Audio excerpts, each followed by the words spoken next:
Hello there, right here we got a brand new snapshot. The first one of the year for the Java edition. This is 22W03A, and this snapshot is going to fix bugs before they're coming out with the 1.18.2 version, which is aimed to fix some problems before moving on to the wild update with their snapshots. The first change that they did is how you input seeds into Minecraft. So seed 0 is no longer handled as a special case. They also changed it so if you accidentally have a space in the beginning or after the numbers, they'll no longer count that as a different seed. Instead, it'll just trim that off. They also changed it so that the Christmas present look will no longer be put on top of Ender chests. So Ender chests won't be mistaken as normal chests. But normal chests and double chests and trapped ones will still get the present look. Locate command will now use namespace ID parameters. They also came out with a new place feature command, which allows you to place different features which are inside of the world. Let's go ahead and give it a try. Let's place an azalea tree. Oh yeah, look at that.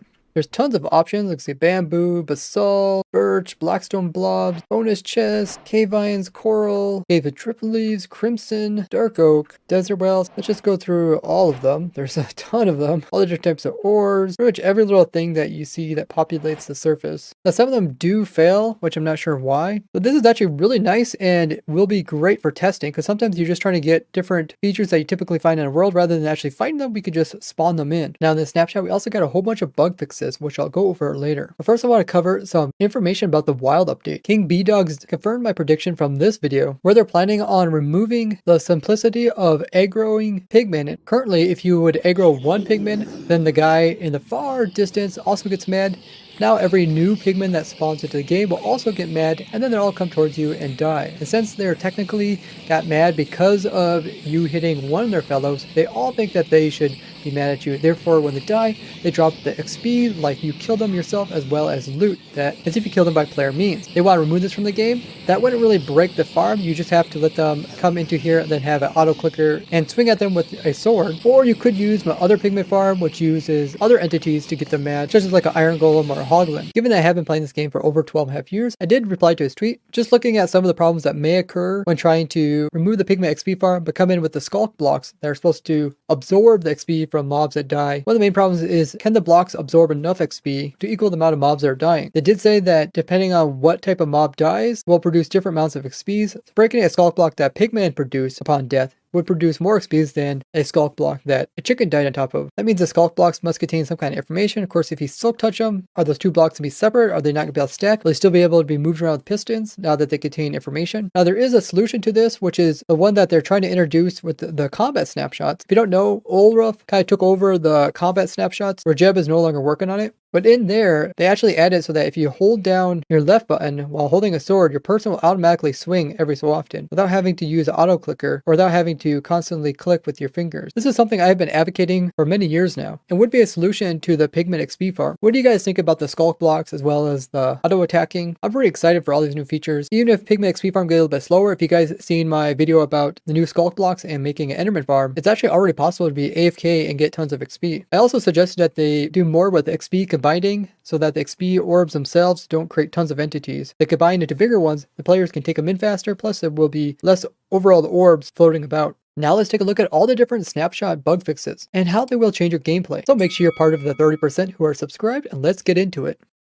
Staying on solid entities such as boats or shulkers over top of air will no longer kick the player for flying. This also applies to jumping and entering as a passenger. This also applies to riding a boat with no gravity or using Riptide to fly. There was a problem that the knockback resistance of armor wasn't working as it was intended, where it was not only giving the player knockback resistance 50% of the time, but 50% of the time it was also not giving the player knockback at all. MLGing with twisted vines wasn't consistent. Sometimes you would actually take damage. This is something I mentioned way back when they were actually added into the game, but they finally got around to fixing it. The stalactites are able to make stalagmites from the ground, but in some cases we're able to do this even through different types of blocks like a cauldron. Some blocks that negate fall damage, such as powder snow, were actually allowing mobs to take damage on them. Powder snow used to be in this category, but they changed it in 1.18, so I had to fix my mob farm to not use it. But it also affects things like cobwebs, berry bushes, ladders, vines, for mobs to take damage from it rather than being slowed down by it. This was actually kind of useful because mobs could actually die on top of this, but their items could still fall through and we could collect them using water streams rather than having to use redstone or a bunch of hoppers. And now the other cases are also fixed. If you would try to give yourself a block with a special block state tag, it would actually crash your game. All trees within meadows are supposed to have bee nests, but in some cases they weren't. Powder snow could generate underneath the water where it wasn't supposed to. Sandstone was not generating as thick as it used to. Now it's been reverted. When generating new chunks, it was possible to see the entities inside of that chunk before the actual blocks, kind of giving you like X-ray. With that now fixed, it's unlikely for speedrunners to get sneak peeks of stuff unintentionally. They fixed some inconsistencies to do with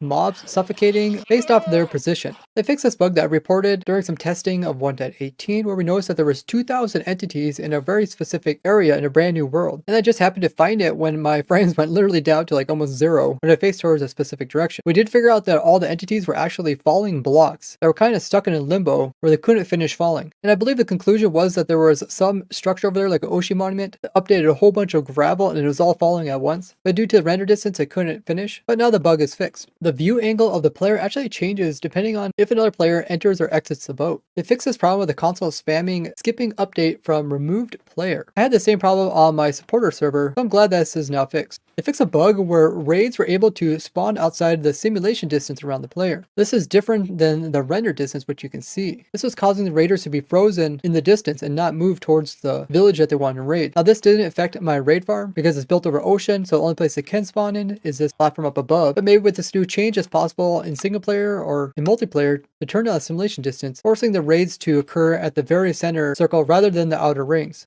They fixed a problem where updating to 1.18 was causing chests to be invisible. They did have this problem early on in the snapshot, but they thought they fixed it, but it seemed like it was still in the game in some cases. And it was also causing the containers to be emptied. When flying with Elytra, then colliding with floating water, wasn't resetting the fall damage, you'd end up dying. Baby turtles were actually suffocating inside of soul sand. Now they'll no longer do that. Underwater fog wasn't hiding the edge of chunks correctly at low render distances. With certain graphics cards, the blindness effect wasn't actually working. Typically you can't see very far inside of powder snow, but with the blindness effect you're actually able to see further. They also fixed some other blindness effects such as you could see the sky in some situations. They recently changed it so fog is no longer appears around the player in a sphere, but now cylindrically. This cylindrical effect is also applying to the fog effects of void, blindness, water, lava, and powder snow. Ever since 1.18, there has been some glitchy chunk rendering, which is now resolved. In the controls menu here, the done button is way too low compared to all the other done buttons in the menu. Despite the world now being deeper in 1.18, the spread player command wasn't actually allowing players to be placed down low. There was a problem that the game was removing the visuals of blocks really far away. This is called calling. And typically is done when the player isn't looking at something to help with their performance. But it was affecting really long caves underground, which made it look like there was sky at the very end. Powder Snow had a tag that said that ghosts could spawn on top of it, which has been removed. Snow Blocks and Powder Snow also had the incorrect tag for Azalea root replacement. During the generation of dripstone clusters, it was sometimes creating holes in the ground inside of aquifers. They also fixed a memory leak which would occur when loading old pre-1.18 chunks. If you do F3 plus A, it will reload all the chunks. In some cases, this was actually causing crashes. Now come join me at my Twitch live streams, which are every Wednesday, Friday, Saturday, Sunday at 2 p.m. Eastern, where you guys, the viewers, can join me as we play around with the newest features. I'd like to thank you all for watching, and I will see you guys in the next one. Bye-bye!